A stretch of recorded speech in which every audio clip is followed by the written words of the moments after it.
Welcome back to the Marriage Melody, where we are composing a lifetime of love and happiness with our husband. I am your host, Rivka Harper. Okay, were you brave enough to do the last homework?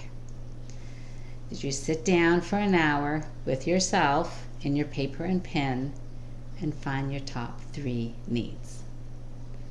If you haven't, I really highly recommend you go back to the previous episode and figure out what your top 3 needs are. This definitely was a very challenging exercise, yet is extremely rewarding, not just for you, but for your husband as well.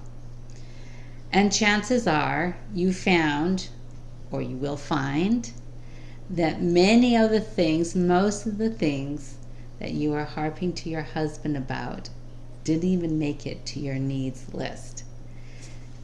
You weren't asking for the things that really made you happy. Don't worry, it's all okay. Remember, we are all just a work in progress. Everyone's needs are going to be different. However, here are some examples of needs that maybe you have. And it could be that maybe you just need your husband to sit down with you in the evening and just ask you about your day. Or maybe you just need him to take care of the kids for a few minutes when he comes home so you can finish making supper.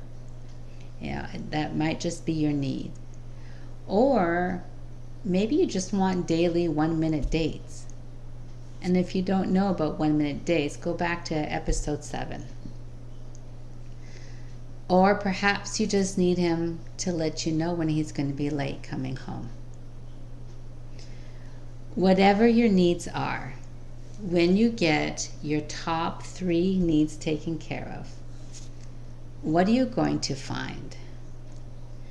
Not only will you find yourself feeling so much more happy, so much more fulfilled, so much more satisfied, but you'll find that since you're no longer asking your husband to do this huge laundry list of items that he will never be able to complete to try to make you happy, he will have more energy to give to you. And not only your needs, but chances are you'll find that he will fill some of those wants as well. And those are just going to be bonuses for you.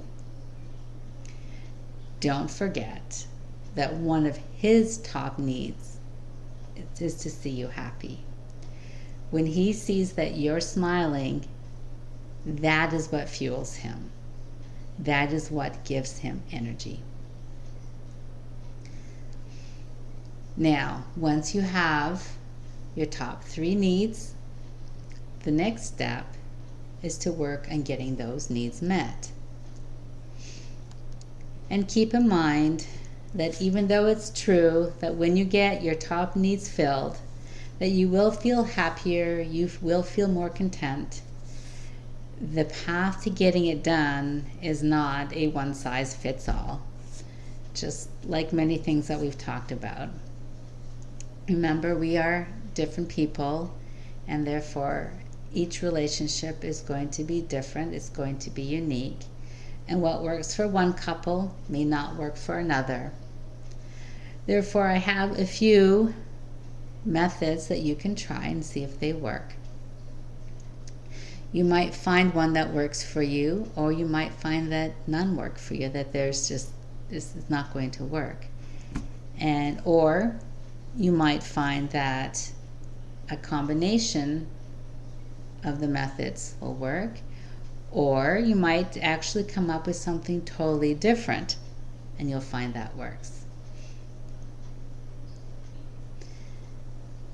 If you find that none of them is going to work and it's just not the time to sit down with your husband, it's not the time to get this done, that's okay. Don't worry about that. You have your list, and that in itself is success part 1. You can write your list down in your journal and you put it away for safekeeping, and that way you're able to reference it at the right time. Okay, so what you're going to do is you start off by taking just one of your needs. We're not going to work on all 3 because that really is going to overwhelm our husband, and he's more likely going to think that you're demanding things from him, and he'll probably shut down and not even listen to anything. Right, so you just want to start with one thing, and you want to try to talk to him and get him on board so that the 2 of you can work together. Method number 1. If you have a reasonably good communication going between you and your husband, it just might be possible to sit down and lay everything out, wants versus needs, and that you want some help from him, and this way it gets both of you on the same page and you can work together. Before you sit down, you want to start off, make sure you find a quiet place and a good time where you're both calm and fed. Make sure you both have eaten. This is very, very important. And you want to be away from distractions such as children, computers, phones, all those kinds of things. When you start talking to him, make sure that you're not accusing him of anything. You don't want to put him on the defense, because really you asking him for this whole laundry list of things is not him, it's you. And one of the ways is make sure you talk to your husband always in your sweetest, kindest, most loving voice that you can muster up. And you want to tell him that you realize you may have asked a lot from him in the past, thinking this is, what you need from him, but you really weren't sure what you really needed.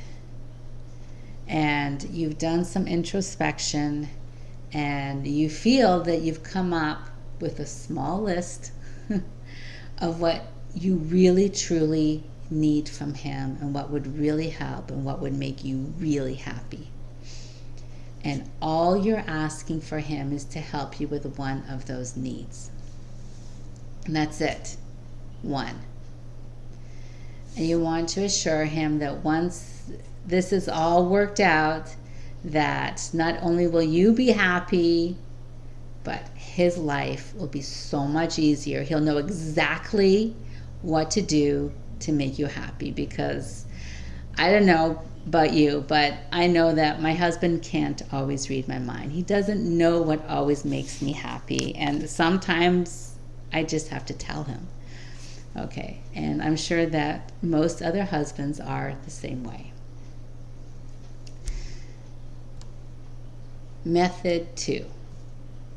If your husband is not ready or not able to listen to your demands, and you don't think that he's going to be willing to help you out and try this, what you can do instead is start off by lessening his load. Right? We know the huge laundry list, most of those are wants. We know what our wants are. Start by letting go of some of those wants. And after a few months, you can try to gently, very gently, always gently when you talk to your husband, talk to him and see if that's an okay time, and try and get him on board and ask him to fill one of your needs. And what you're doing it over here then is you've lessened his load, And therefore, over time, he can have more energy. He doesn't hear you griping at him all the time. You didn't do this and you didn't do that. Please do this, go do that. He's not hearing that as much, and therefore, he can start to listen to you. Method 3.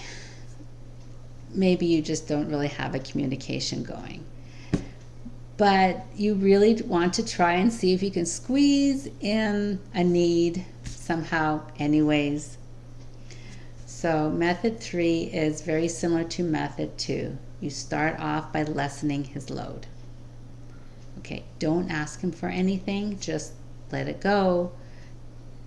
And after a while, instead of sitting down with him and discussing wants and needs and the whole thing, just, and again, in a very sweet voice, say, "Sweetheart, can you please do this for me?"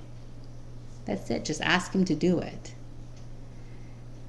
And if he does it, don't get upset if he doesn't do it, but if he does it, thank him profusely. Note how it feels. If it feels good, tell him, "Thank you so much. This means so much to me. It makes me happy. It just is exactly what I need." And just thank you, thank you, thank you. And the next time you ask him to do this, fill this need again, chances are he'll comply. And again, you're going to thank him profusely for it. And it could be that every time you have to ask him for this particular need to be filled. And that's okay. And every time he fills it, just say thank you. Tell him you appreciate it. Maybe he's the kind of a husband that eventually, after doing it 100 times, might do this on his own. Maybe not. But it doesn't matter. If he can do it for you, and he does, tell him thank you. Now, method 4. Method 4 is, it's just not the time. It's not a go. Nothing's a go. And that's okay too. Put your list away in a safe place. And when you've worked on the communication between you and your husband, and it gets to a point where you have a little bit better communication, then you can take your list out and see if you can try one of the previous methods. In any case, you can always lessen his load, even if you don't ask him for a need. You can always just lessen his load, because you know those wants don't really make you happy.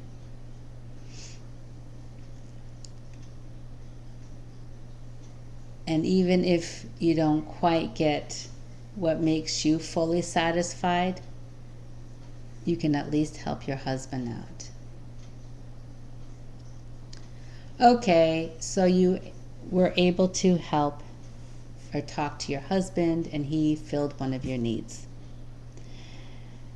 And when you look back and you're expecting to feel a little bit more satisfied, a little bit more happy, a little bit more fulfilled, and you still feel an empty void, what is going on? Well, all that means is what you thought was a need is not a need. Because when you get your need filled, you will feel more happy, fulfilled, satisfied, etc. So if you are feeling the gap after your husband does something for you and you thought it was your need, don't worry, just cross it off your list. It's not a need. And just go to the next thing on your needs list and see if that works. Sometimes life is just about trial and error. If you're finding that there are several things on your needs list that are turning out to be wants, maybe you just need to go back over your whole list again and see if you can go over it a second time and come up with a new list. is also possible. Okay, so I'm sure you know what your homework is for this week. If you have not found your top 3 needs, please go back to the previous episode. And that will show you how to find your needs, the difference between the needs and the wants. And then choose one of the methods above to try to get at least one of your top needs met. That's it. We're just asking for one. And I know this is a very challenging exercise, but my students all tell me that they feel so much better when they start getting the real needs filled. It's just, they feel it, and it makes them happier people. And don't forget to enlist the help of God, for He is there to help you, and He wants to help you, and He is just waiting for you to ask Him for His help.